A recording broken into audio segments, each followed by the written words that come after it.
Kololo refers to a quiet place so named when the British mercenaries crushed Uganda's last nationalist leaders at the end of the 19th century, and as they deported kings Mwanga and Kabalega to the Indian Ocean, their colleague Chief Awichi Avacholi was incarcerated on top of Kampala's highest hill.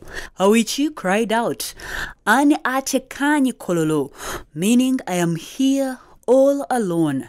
Since then, the hill developed into Uganda's most prestigious residential area because of its quietness. But now New Vision TV traces how Kololo has become a distinguishingly noisy part of Kampala to the chagrin and financial loss of property owners there.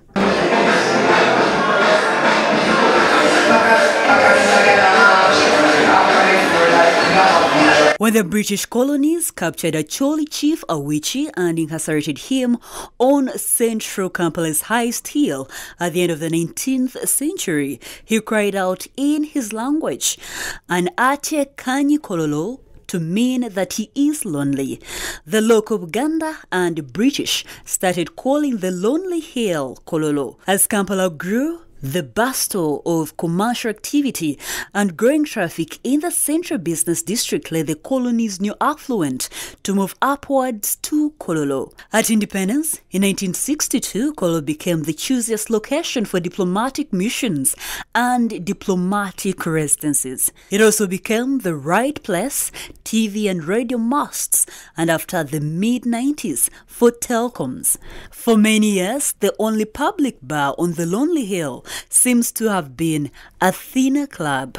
With the return of peace in the previously insecure Kampala in 1986, more people started acquiring plots in Kololo for residence and offices. Then a few high-class restaurants also made their way to the lonely hill, starting on Akasha Avenue with Hana Kazana.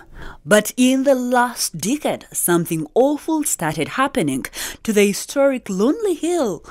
The rowdy nightlife of Kisementi in Kamocha had been expanding into Kololo, and after sunset, it is hard to tell the difference between the two expensive entertainment slums. For the residents of Kololo who pay top dollars to live here, life has become a nightmare as they can hardly sleep. And we are the ones who pay a premium to live in a residential area called Kololo. And now everything is just eroded, all our rights are eroded with nobody listening to us.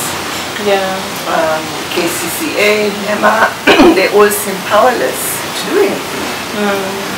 Angry, regret to buy this place. And we've tried our best, tried to report to the KCC authorities, but nothing seems to be working. The uncontrolled daily noise partying has started driving residents away from Kololo.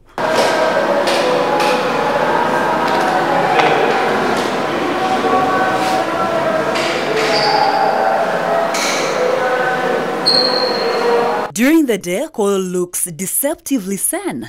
However, behind this facade lies a dirty secret.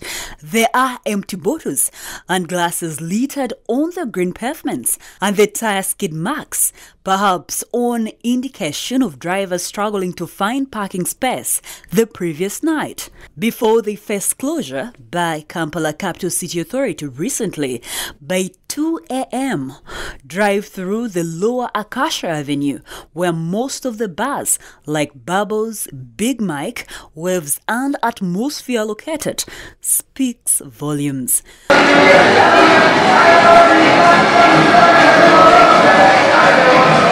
Cars moving bumper to bumper with constant hooting. The loud music and cheering rooftop bars echoes through the air in the rescuing nuisance. Prostitutes congregate in this area, aggressively seducing anyone who approaches the premises. Baba's Bar CEO Patson Kushava says his bar has been in Kololo for close to 20 years. He attributes the noise to the mushrooming bars in the area. The complaints